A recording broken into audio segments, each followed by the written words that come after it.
Hey traders, John Howell here. I am relaxing for a little bit before I get going with my trading this afternoon. And I thought I'd do a live stream for you guys to help you guys out when it comes to making sense of what's really going on right now. For you guys that are watching the replay, I'm going to give it a few minutes for some people to log on. But in the meantime, I'm just going to talk about, as I said, I'll be talking about making sense of what's really going on right now in the markets and how to really understand what's happening right now, and what's really going on with. Oh, that was cool. um, Making sense of what's really going on now, and try to understand what's really happening in the stock market right now, and also what's happening with silver and gold right now, and also the US dollar and things like that. I'm going to give you guys a bit of a bigger picture analysis on what's really happening and what's really going on, and that's what I want to talk about in this session here, because I know a lot of people are trying to trade the market in a way where they're trying to predict when the actual big crash is going to happen, if it is going to happen at all, and so on and so forth, and with silver and gold and all that sort of stuff. And I want to give you guys some things to think about with your trading. Um, hey, Richard, any chance of it's silver and gold time? Let's get straight into it. um, I'm actually at a hotel right now. I'm spending a couple of days with my mentor, my personal mentor, as I keep getting coaching every single year as well too, guys, because I'm not perfect, and I like to get better and better and better. So I go to my seven-figure coach, and that's actually where I am right now. I'm actually in a hotel right now, and just waiting for another hour, and then I go spend some more time with him to better myself as a trader. So let's get straight into it, guys. I want to talk to you guys about the stock market and where we are right now in the cycle of things. And this has all come from really understanding and reading Ray Dalio stuff, okay? And, whether you agree with it or not, I just want you to just stay open-minded to what you think about this. And, you might disagree with it, you might agree with it. If you disagree with it, like we're talking about Ray Dalio here, okay? You know what I mean? Like he's the most successful hedge fund investor of all time. Hey, you, you're my first Mexican student. Fantastic. Um, so let's actually talk about this here right now, guys. The thing is that with the stock market right now, okay, the market goes in cycles. And if you read the Ray Dalio Big Debt Crises, you'll understand where we're at right now in the cycle of things. Okay. Now, what that simply means is that essentially what that means is that there's obviously the bottom of the cycle, there's the Goldilocks phase, there's the bubble phase, and then there's the topping phase, right? Now, if you go read Ray Dalio's Big Debt Crisis, when does he talk about when the top starts to come in? When they start to raise interest rates. Now, not straight away, but when they start to raise interest rates, and they start to raise interest rate once, the first interest rate rise doesn't normally affect the market, like what happened in America, right? What happened? The first interest rate rise was late 2015, going into 2016. Nothing for 2016, and then halfway through 2017, they really started to crank it up, didn't they? Now, what ended up happening when they started cranking the interest rates up from mid 2017 through to 2018, the start of this year? What happened? It started pricking the property bubble, didn't it? It started to what? It started to affect prices, didn't it? And if you go look at the XHB is the home builders index. So that's obviously telling you what's going on, right? If you're looking at the home builders index of what's happening with the home builders there, that thing has been absolutely hammered. It went for a vertical spike at the start of the year, and then we had a massive, massive pullback, and we've just kept going down ever since on the home builders index. So we know for a fact that as this economy has started to, as the economy or as the stock market has boomed through interest rate rising, okay, it makes sense, right? But by having interest rate lows, it makes sense that when the interest rate starts to rise, it's going to have an effect on the overall economy. Look what happened with the Dow Jones. Now, the Dow Jones had to have a pullback. Why? Because it was too vertical. If you look at any chart, nothing goes vertical like the Dow Jones was at the end of last year, towards the start of this year. That's the reason why we had a big pullback then. But look what's happened recently, right? Look what's happened recently in the overall. This is the Dow Jones and the Nasdaq. That's those sort of the indices. I'm not talking about individual stocks here, because that's based on their own thing. But if you're looking at the Dow Jones, which is a barometer of what's happening right now in the markets, what's going on there? We a while ago, back in October, right? We ran up to what? We ran up to just make a new high, a bull trap, and then we sold off strongly, didn't we? Now, as you know, that what's been happening throughout this year, they've been continue to raise rises they've been continue to raise their interest rate rise. Now, what is interest rate rising doing? It's starting to what? Hurt asset prices. We already know it's hurting the housing market. We already know that by just looking at the housing numbers, and also we already know. But look at the XHB, the Home Builders Index. Ever since the interest rate rise came to a critical point, which is actually at the start of this year, that came to a critical point. And then suddenly what ended up happening, now we're going through this year, right? We already can see that the interest rate rising right now is actually affecting asset prices. It's causing things to pull back. It's not a coincidence that we've seen a big pullback since October in the market. Why? Because again, understanding the cycle of things, when the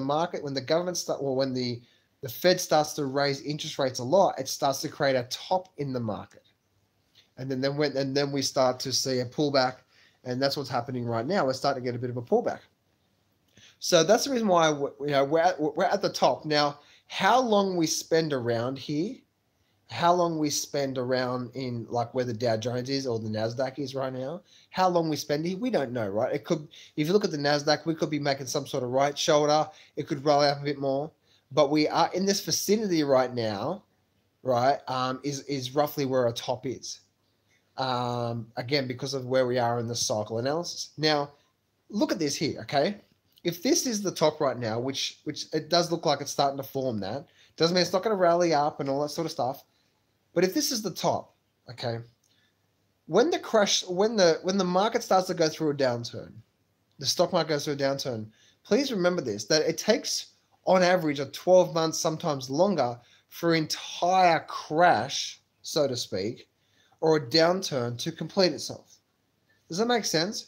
So if you're hoping to get into the markets and thinking that you're going to jump in and suddenly the very next day it's going to crash and you're going to pick up that 7% down day, it's not likely going to happen, right? Because it's very, very hard to time that, even if it is going to ever happen, on the Dow Jones and the Nasdaq and the S&P, right? So don't be fearful of the downturn, because it's not like, if you look at 2008, right? 2008 was a horrible time for the economy, but look at the entire. Remember, 2008 is 2008, right? What is it? 12 months. Not one. So don't be afraid of this market. Don't be trying to FOMO into this market thing. The market's going to crash this week, so I better get into these positions right now so I can benefit from this. And then suddenly, a week or two or even a month down the track and nothing's happened. It's like, be smarter than that with your positions. Okay? So that's where we are right now in the cycle of things with the markets. We're probably going to go around here for a bit, but once we start to break key levels, then we're probably going to start to head down here on the overall markets, especially if they raise the interest rate rise again next month in December. We already know interest rates are actually affecting housing. We already know the interest rates are affecting asset prices right now. It's just a fact, right? Look at the XHB, look at the Home Builders Index, look at the housing numbers, look at the stock market, and it's already creating an effect, right? Look at General Motors, not many people are buying the iPhone anymore, so they're trying to jack up the prices. They're starting to show a lot of cracks here in the economy. Now, let's talk about silver and gold here for a minute. If silver and gold are connected, if silver and gold are correlated with the dollar, okay, so that means when the dollar goes up, the silver and gold go down, okay? Hear me out here. One thing that a lot of people don't know, and I didn't know this until I heard this from Ray Dalio, was this. that because a lot of the countries out there have US dominated or US denominated debt, so it's their debt. There's other countries out there. Their debt is actually denominated in US dollars. So essentially, what that means is because all the debt out there outside of America, these countries over to America, that's actually a short squeeze position, right? So that's actually bullish for the dollar. So that's likely for the next couple of years, we're likely to see a more of a shorter squeeze for the next couple of years because of all this debt outside of America, and they have debt which is US dollar debt. So US dollar debt to America outside of America is actually bullish for the dollar, right? Because it's like it's like America says, okay, now you owe. It's like the dollar says, you owe us money, right? So that's actually a bullish thing. But so if that's the case, again, just look at the fundamentals here for a minute, not the technicals. I'm a technical guy, as you know, but if you look at the fundamentals for it, think about this for the case. Is for the next 2 years, if that's in effect, we're likely to see a lot more bullish US dollar, and we're likely to see a lot more bearish silver and gold when that's correlated, right? Just look at that for what it really is. Now, after 2 years from then, after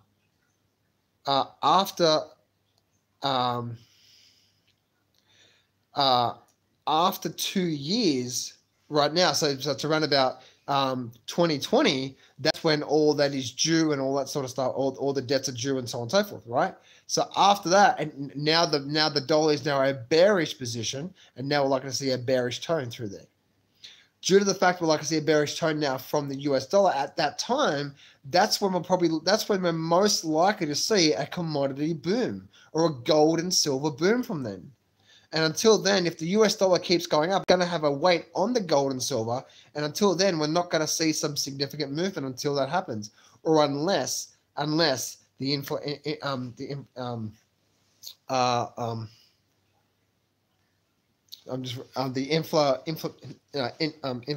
I can't say that word now. Inflammation.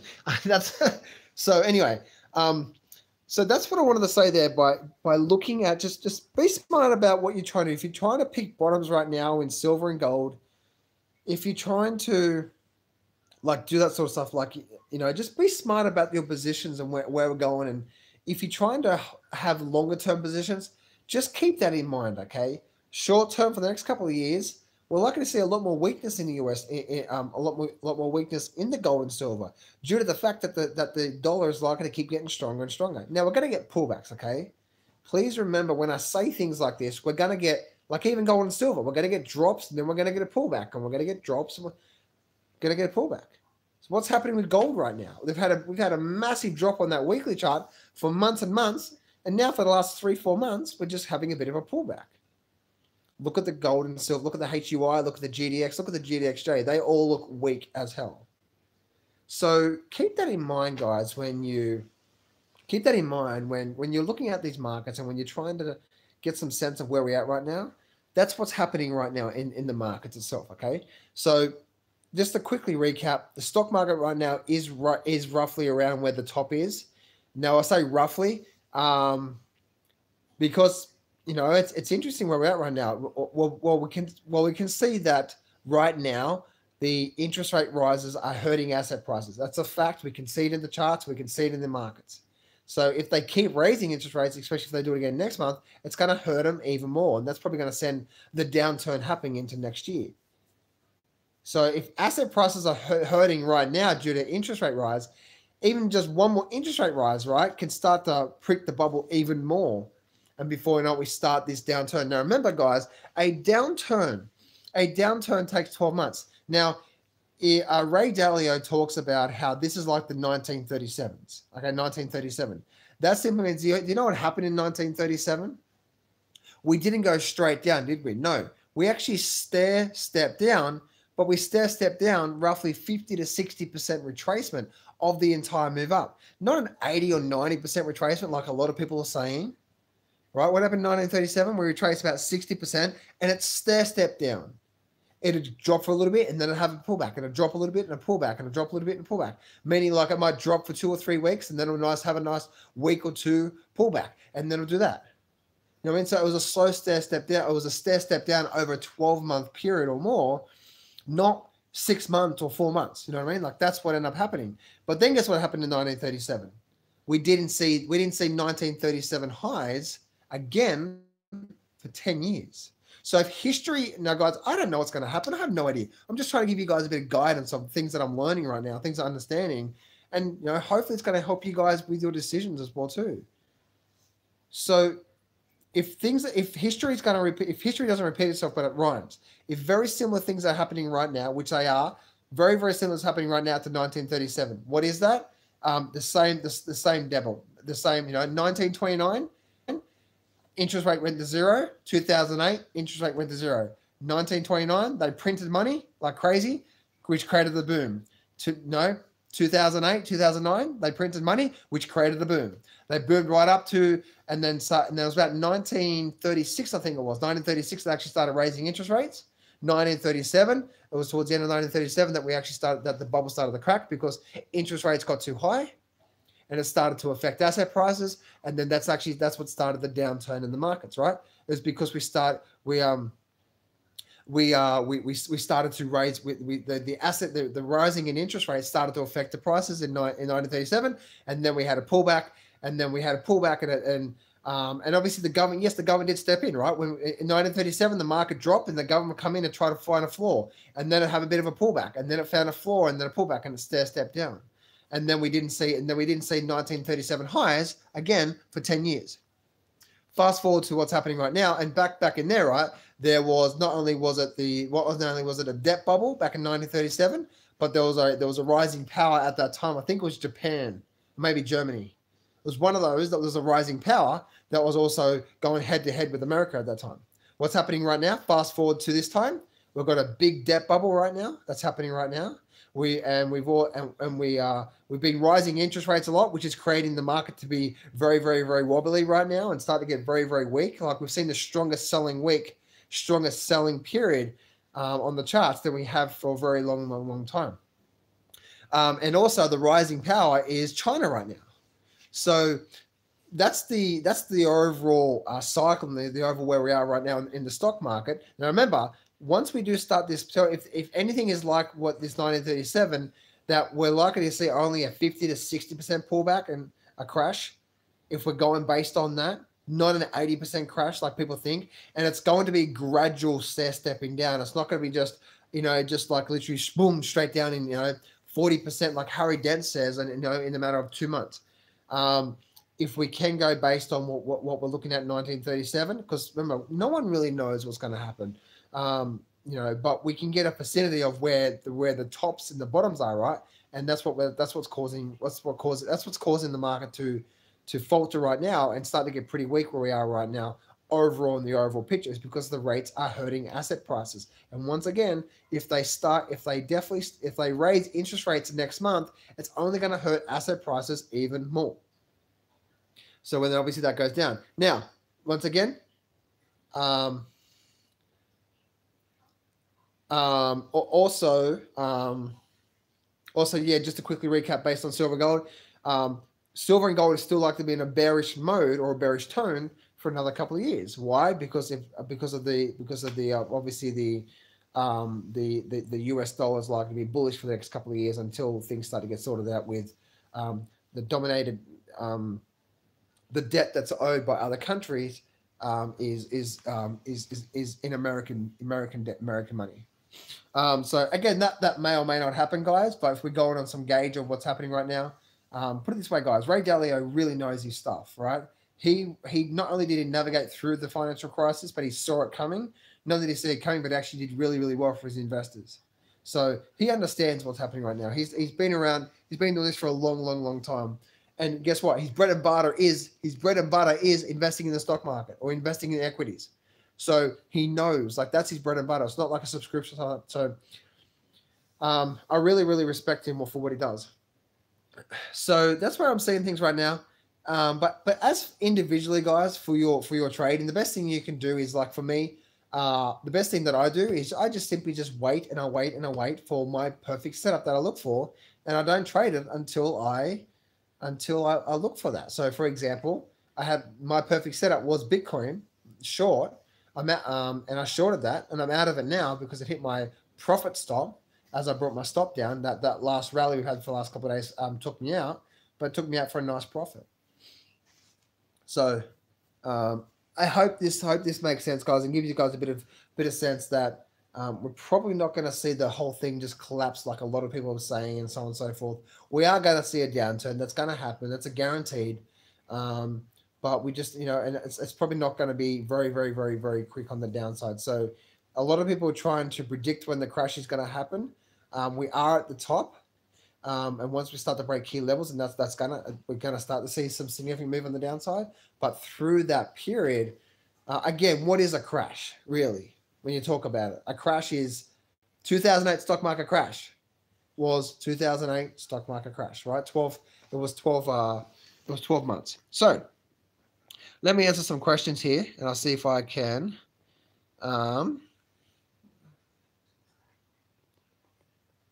John, is gold down because US dollar strong, or something else pushing it down? Santiago? I'm not sure why it's down. I'm not sure why it's being suppressed right now, or suppressed. I shouldn't say. It could be because they're keeping it down right now, because the big guys are selling it right now because they don't need to worry about it, or I'm not sure. But US dollar is obviously definitely having an effect on it. I think we'll go higher Bitcoin style, then down. We'll print our way out again. I agree with you. Just say I think it was a healthy correction. No, I have been his Mexican student for a long time. I'm from Canada.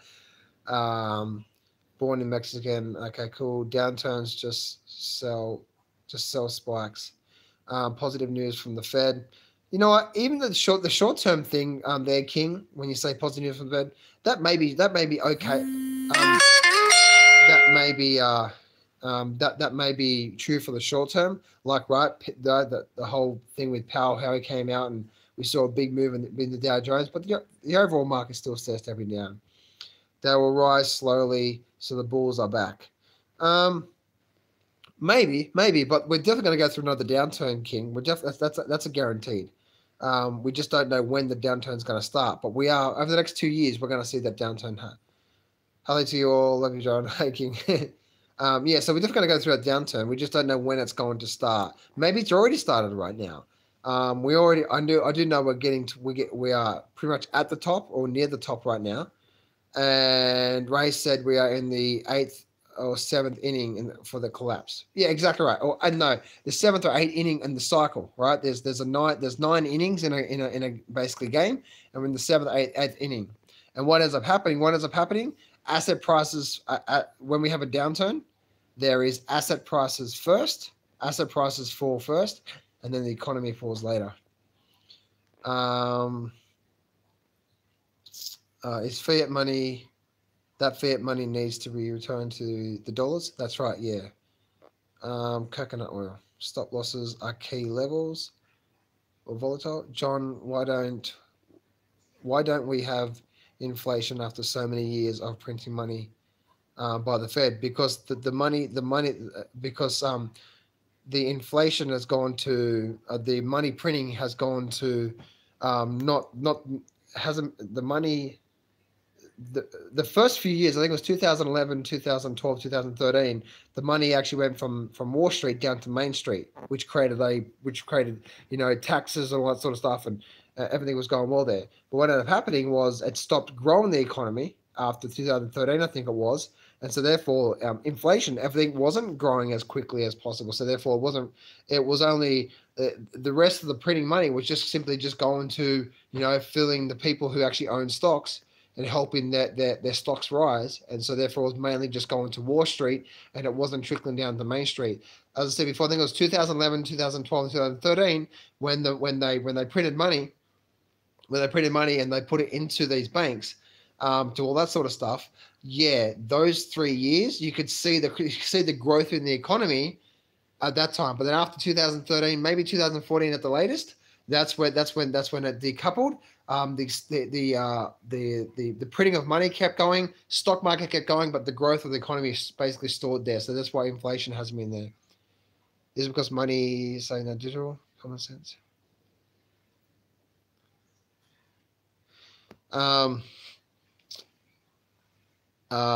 Mary, I'm lost a lot again in the SPXS. Do I sell at another loss? Wait.